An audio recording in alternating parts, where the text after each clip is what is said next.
ও, এই দৃশ্য কিনা শেষে আমাকে দেখতে হলো। আসলে গোপালের এই শেষ যাত্রা আমাদের কিছু শিক্ষা দিয়ে যাচ্ছে মহারাজ।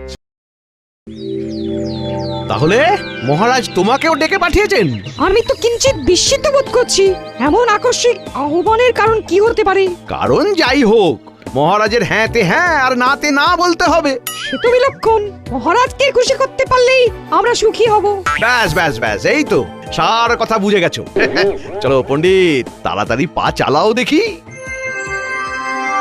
ও, যারা এসব বুঝতে পারবে তারাই তো এসে পৌঁছলো না এখনো। কি জানে আর কতক্ষণ অপেক্ষা করতে হবে। এই তো আমরা এসে গেছি মহারাজ। আমাদের এখানে কি করতে হবে সেটা বলুন। শোনো, আমি স্বপ্ন দেখেছি যে খুব তাড়াতাড়ি আমি রাজাধিরাজ উপাধি পাবো। তাই মন্ত্রী আর পণ্ডিত তোমাদের নিয়ে একসাথে বসে আমি আমার স্থাবর অস্থাবর সম্পত্তির পরিমাণ কত সেটা ভালো করে জেনে নিতে চাইছি। সে তো জানতেই হবে মহারাজ, আপনি রাজাধিরাজ হবেন বলে কথা। আপনার সম্পত্তির বহর শুনেই তো অন্য রাজাদের ঘুম উড়ে যাবে। তাই চটপট সব দেখে একটা পরিমাপ করো দেখি। কিন্তু এই বিষয়ে তড়িঘড়ি করা কি সমীচীন হবে মহারাজ? জটিল হিসাব যে সময় সাপেক্ষ। হ্যাঁ, সময় লাগবে বলছো? না না, হিসাব তো সব করাই আছে, শুধু একটু চোখ বুলিয়ে নিলেই হবে। হ্যাঁ, মানে তাহলে তো হয়েই গেল। আর দেরি হবে না, তৎক্ষণাৎ হয়ে যাবে। হয়ে যাবে না, বলো হয়ে গেছে। কোষাগারে সঞ্চিত আছে শত সহস্র মোহর, রাজস্ব বাবদ আরো 5 সহস্র মোহর এই আদায় হলো বলে। আয় ব্যয়ের হিসেব ছেড়ে স্থাবর সম্পত্তির দিকে দেখুন মহারাজ। কয়েক লক্ষ বিঘা জমি, প্রতি পরগনায় মহল, কোঠা বাড়ি, দিঘি, পুষ্করিণী। তাই নাকি? তাই নাকি? সব নথিপত্রে আছে বুঝি? এ তো কিছুই নয়, খুঁটিয়ে দেখলে আরো কত কি পাওয়া যাবে।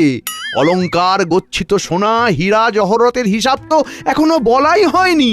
ও, তার মানে আমার আমলে শুধু কৃষ্ণনগরেরই উন্নতি হয়নি, তার সঙ্গে আমার ব্যক্তিগত আয়ও বেড়েছে। সাধে কি আর নবাব আপনাকে সমঝে চলে মহারাজ? মুর্শিদাবাদের নবাবের সমতুল্য যদি কেউ থাকে তবে তিনি হলেন মহারাজ কৃষ্ণচন্দ্র। সম্পদে ঐশ্বর্যে আপনি অতুলনীয় মহারাজ। বেশ বেশ, তবে শুধু এটুকুতেই আমি থেমে থাকতে চাই না, আরো আরো অনেক সম্পদ চাই আমার। নিশ্চয়ই মহারাজ, আপনাকে যে এক এবং অদ্বিতীয় হতে হবে। তোমার বাকি হিসেবটাও করে ফেলো তবে, আমি তোমাদের পারিতোষিকের ব্যবস্থা করছি। আমরা তো তারই অপেক্ষা করছি। না মানে এই যে হিসাব করছি। মহারাজের জয় হোক। তবে আজও যেন মনে হচ্ছে মহারাজ একটু বেশি খুশি খুশি আছেন। কোনো সুসংবাদ আছে বুঝি? সংবাদ নয় গোপাল, বলো ঘোষণা। বেশ তো, কি ঘোষণা করবেন করুন মহারাজ। আমরাও না হয় আমাদের কর্ণযুগল সার্থক করি। ওহ, গোপালের তো দেখছি মুখ দিয়ে ভাষার ফুলঝুরি ছুটছে। পণ্ডিতের টোলে নাম লিখিয়েছে বুঝি? সে যাই হোক, তবে একবার মহারাজের ঘোষণা শুনলেই সব ছোটাছুটি বন্ধ হয়ে যাবে। শোনো সবাই, আমি ঘোষণা করছি, শুধু বাহুবলে নয়, অর্থ বলেও আমি এখন নবাবকে টক্কর দিতে পারি। তাই নবাবের চোখ রাঙানিকে আর ভয় করব না। সে কি? এ আবার কেমন কথা? না না মহারাজ, নবাবকে একটু সামজে না চললে যে বিপদ হতে পারে। হ্যাঁ, কিচ্ছু হবে না, মহারাজ এখন নবাবের চোখে চোখ রেখে কথা বলতে পারেন। প্রয়োজন পড়লে পড়শি রাজ্য আক্রমণও করব আমি। মহারাজ যেন আজ একটু বেশি সাহসী হয়ে যাচ্ছেন। এমন মহারাজকে তো আগে কখনো দেখিনি। বলছিলাম কি মহারাজ, এতটা বাড়াবাড়ি না করাই ভালো। যার যতটুকু আছে তাই নিয়েই খুশি থাকা উচিত। মহারাজ যা ভালো বুঝেছেন তাই স্থির করেছেন, তোমাকে আর ওই বেশি জ্ঞান দিতে হবে না। সত্য সব বিষয়ে ফোড় না কাটলে যেন গোপালের ভাত হজম হয় না। আসলে মহারাজের বারবারন্ত শুনে গোপালের চোখ টাটাচ্ছে। গোপালের মতো সর্বহারা আর সম্পদের কি বুঝবে? আমিও তাই ভাবছি গোপাল, তুমি বরং নিজের চরকায় তেল দাও। আমার ব্যাপারে তোমাকে আর নাক গলাতে হবে না। যেমন বলবেন মহারাজ।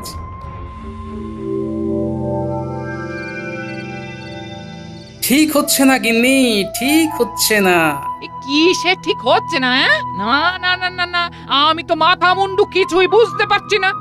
তুমি না পারলেও মহারাজ একদিন ঠিক বুঝবেন, তবে ততক্ষণে বড্ড দেরি হয়ে যাবে গিন্নি। এই দেখো, হেয়ালি করা বন্ধ করে আসল কথাটা বলবে। আসল নকল জানি না, তবে মহারাজ তোষামুদেদের পাল্লায় পড়ে ধরাকে একেবারে সরাজ্ঞান করছেন, আর সেটা ধরিয়ে দিতে গেলে দু চার কথা শুনিয়ে দিচ্ছেন। বুঝেছি, তার মানে মহারাজের কাছে তোমার মুখ পুড়েছে। হ্যাঁ, না না, তুমিও তো আমাকে সময় অসময়ে কম অপমান করো না গিন্নি, তাই এসব গা সওয়া হয়ে গেছে। ও, সুযোগ বুঝে ঠিক চিমটিটা কেটে দিলে। তবে সময় বুঝে আমি কিন্তু সুদে আসলে ফেরত দেব, তখন টেরটি পাবে। আমি তো ভাবছি মহারাজের কথা, কবে যে মহারাজ নিজের ভুল বুঝতে পারবেন। ব্যাপার কি মন্ত্রী, মনে হচ্ছে তুমি কিছু বলবে করছো, কিন্তু বলতে পারছো না। হ্যাঁ মানে মানে মহারাজ, বলছিলাম কি যে নবাবকেও ছাড়িয়ে যেতে গেলে আপনার জীবনযাত্রার মান আরো উন্নত করলে ভালো হয়। তবে কি মহারাজ নিতান্তই ওই সাদা মাটা জীবনযাপন করেন? মহারাজ যেমন আছেন তেমনই তো ভালো আছেন, অযথা অন্যরকম কিছু করার কি প্রয়োজন?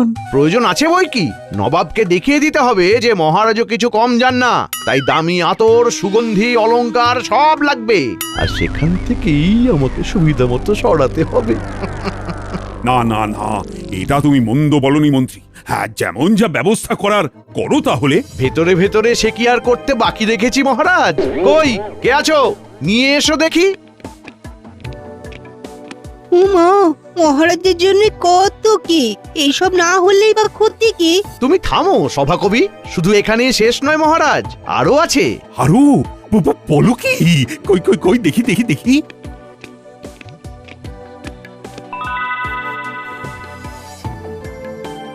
শুধু আপনার জন্য মহারাজ। না না, মন্ত্রী মশাইয়ের কাজে কোনো ত্রুটি নেই, সব ব্যবস্থা কেমন গুছিয়ে করেছেন। হ্যাঁ, সে কি আর এমনি এমনি করেছি, এই তালে যা হাতানোর তাও হাতিয়ে নিয়েছি। না, এবার যেন ভেতরে ভেতরে বেশ একটা উত্তেজনা বোধ করছি, মনটা একেবারে চনমন চনমন করছে। তোমরা কি দেখছো মহারাজ দিনকে দিন কেমন যেন পাল্টে যাচ্ছেন, কেমন যেন অন্যরকম। এই মহারাজ আমাদের অচেনা।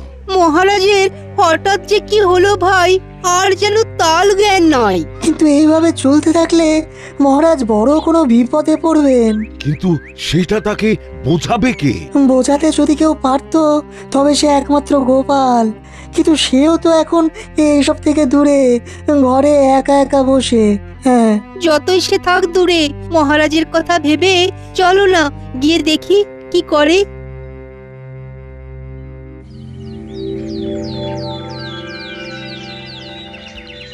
ও গোপাল দাদু, তোমার কি হয়েছে বলো তো? সারাদিন কেমন যেন মন খারাপ করে ঘরে বসে থাকো আজকাল। এটা কিন্তু গুলটে ঠিক বলেছে না, আমাদের তুমি গল্প বলো আর না মজা করো। তোদের এরকম মনে হচ্ছে বুঝি? তা তোরা আমার মুখ দেখেই মনের কথা বুঝে গেলি? হ্যাঁ, আমরা সব বুঝতে পারি, সেই জন্যই তো বলছি মন খারাপ করে বসে না থেকে আমাদের পড়াও দেখি। হ্যাঁ হ্যাঁ, গোপাল দাদু পড়ালে আমাদের খুব তাড়াতাড়ি পড়া মুখস্থ হয়ে যায়। হবে না কেন, গোপাল দাদু তো বুদ্ধির রাজা, তাই বুদ্ধি করেই আমাদেরও বুদ্ধি বাড়িয়ে দেয়। বটে, তোরাও দেখছি ভালোই তোল্লাই দিতে শিখে গেছিস।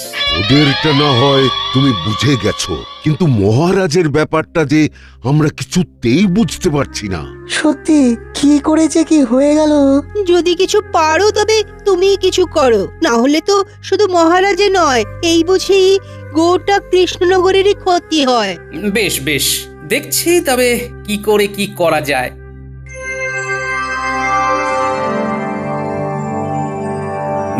তারপর মন্ত্রী রাজস্ব আদায়ের কাজে হাত দিলে নাকি? না মহারাজ, এই তো দেব দেব করছি।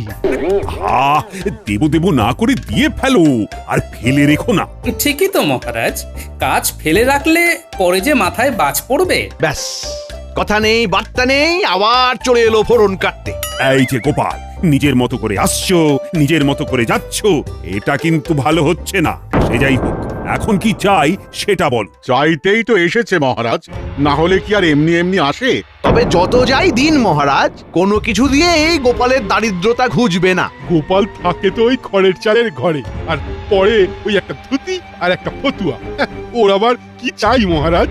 বিলক্ষণ, এর থেকে বেশি দিলে ওর সহ্য হবে না। তবে মহারাজ, আপনি যে এখন দিন দরিদ্রের দান ধ্যান করা বন্ধ করে দিয়েছেন, সে কথা কি গোপালের কানে গেছে? শোনো গোপাল, এই খাম্বাজ রাজা, বর্ধমানের রাজা, উৎকলের রাজারা বিভিন্ন সাহায্য চাইছে। আমি কিন্তু তাতে কর্ণপাত করছি না। আমাকে আপনারা যত যাই বলুন, তবুও বলছি আরেকবার ভেবে দেখুন, যেমন যা করছেন কাজটা কিন্তু ভালো হচ্ছে না। তা তুমি কি আমায় সতর্ক করতে এসেছো আর ভাবছো তোমার কথায় আমি সুরসুর করে আমার সব স্বপ্ন জলাঞ্জলি দিয়ে দেব? সে গুড়ে বালি। তাই তুমি হাতে তালি দিতে দিতে নিজের রাস্তা দেখো এবার। বেশ, আপনি যেমন বলবেন মহারাজ।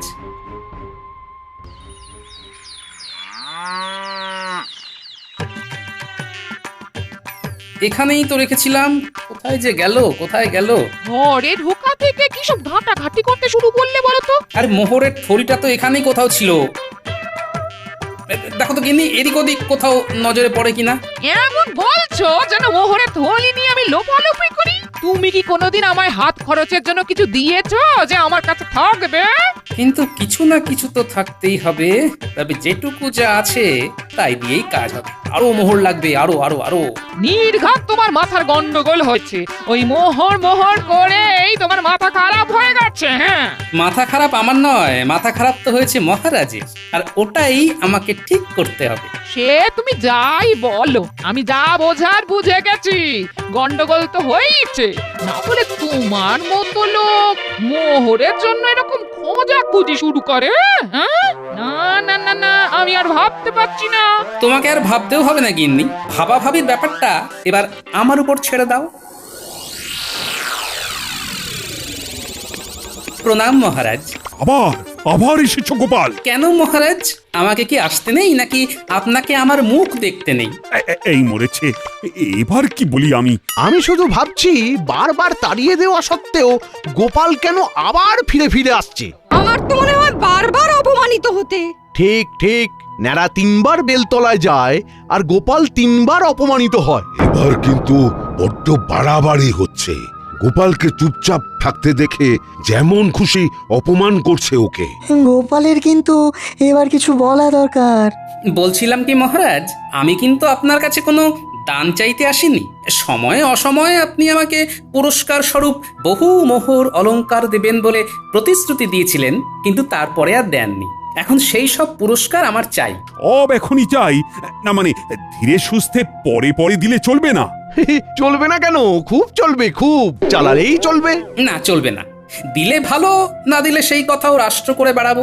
এবার দেখুন কি করবেন মহারাজ। ছি ছি গোপাল, সামান্য কটা মোহরের জন্য তুমি এমন দরদস্তুর করতে পারো? যাও যাও যাও, এক্ষুনি গিয়ে কোষাগার থেকে সব সংগ্রহ করে নাও। আর শোনো, তোমার এই মুখ যেন আমাকে আর কখনো দেখতে না হয়। আপনিও ভেবে দেখুন মহারাজ, এই অপমান কি আর সহ্য করা যায়? বেশ, আসি তাহলে। কিন্তু গোপাল এটা কি বলে গেল? সে যা বলে বলুক মহারাজ, আসল কথা হলো দুষ্টু গরুর থেকে শূন্য গোয়াল অনেক ভালো। ওই তো গোপাল দাদু চলে এসেছে। আমরা তো তোমার জন্যই অপেক্ষা করছিলাম। তুমি বললে যে আমাদের পড়াবে। এই দেখো, আমরা বই খাতা কলম নিয়ে বসে আছি সেই কখন থেকে। ভালোই হয়েছে, এবার তো বাকি কাজটা তোদের দিয়েই করতে হবে। কি সব কাজের কথা বলছো বলো তো? তার মানে পড়ালেখা হবে না? হবে তো, তবে এবার লেখা পড়া হবে। লিখবো আমি আর পড়বে অন্য কেউ। দে দে কাগজ কলমখানা দে দেখি, চটপট লিখে ফেলি।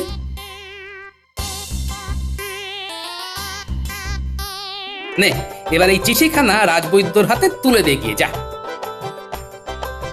আর শোন, একটা কথা তোদের কানে কানে বলি।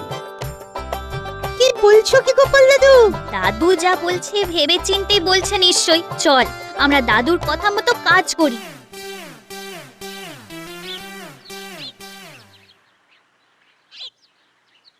বলি, বুড়ো বয়সে কি আবার লেখাপড়া করার স্বাদ জাগলো নাকি?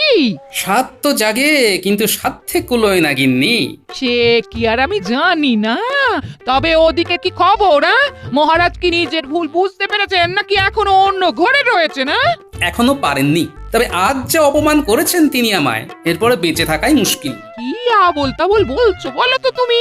একটু জল খাবো, জল দাও না গিন্নি। সেটা ভালো করে বললেই হয়। দাঁড়াও, দিচ্ছি।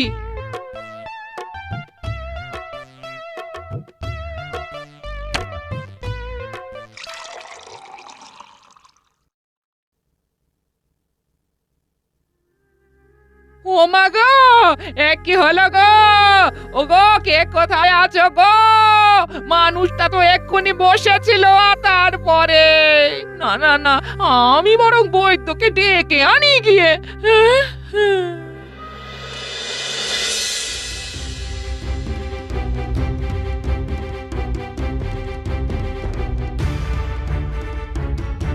তখন থেকে তো অনেক পরীক্ষা করলেন, কিন্তু মানুষটা এখনো চোখ খুলে দেখছে না কেন? হ্যাঁ, বড্ড দেরি হয়ে গেছে। আর মানে এই মানেটা কি? হ্যাঁ, গোপাল জগতের মায়া ত্যাগ করেছে। আমার সে কি কথা গো? ও গো, আমার কি হবে? ও দাদু, দাদু, ওঠো না গো। ও দাদু, একবার চোখ খুলে দেখো না। ও দাদু, দাদু, দাদু গো। এই যে তোমরা যাও, একটা কাজ করো, মহারাজকে গিয়ে এই খবরটা দিয়ে এসো এক্ষুনি। বাকি ব্যবস্থা আমি করছি না হয় ততক্ষণ। আজ সকাল থেকে মনটা যেন কেমন আনচান আনচান করছে। কেন মহারাজ, আপনি কি কোনো ব্যাপারে চিন্তিত? চিন্তা না, মানে হ্যাঁ হ্যাঁ, মানে চিন্তা তো একটা। আর চিন্তা করে কি হবে মহারাজ?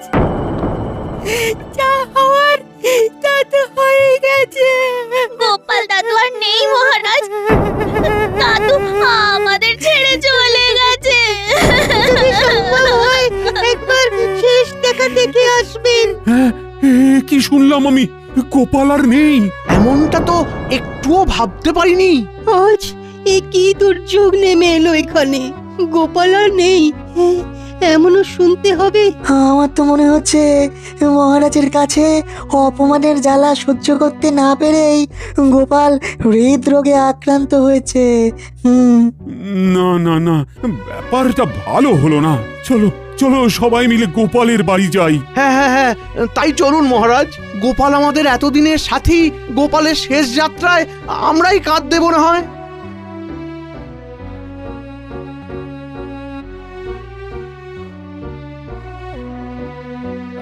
ব্যবস্থা যখন সব হয়েই গেছে, তখন আর দেরি করাটা ঠিক হবে না। হ্যাঁ হ্যাঁ, এসো সবাই, কাঁধে কাঁধ মেলাই।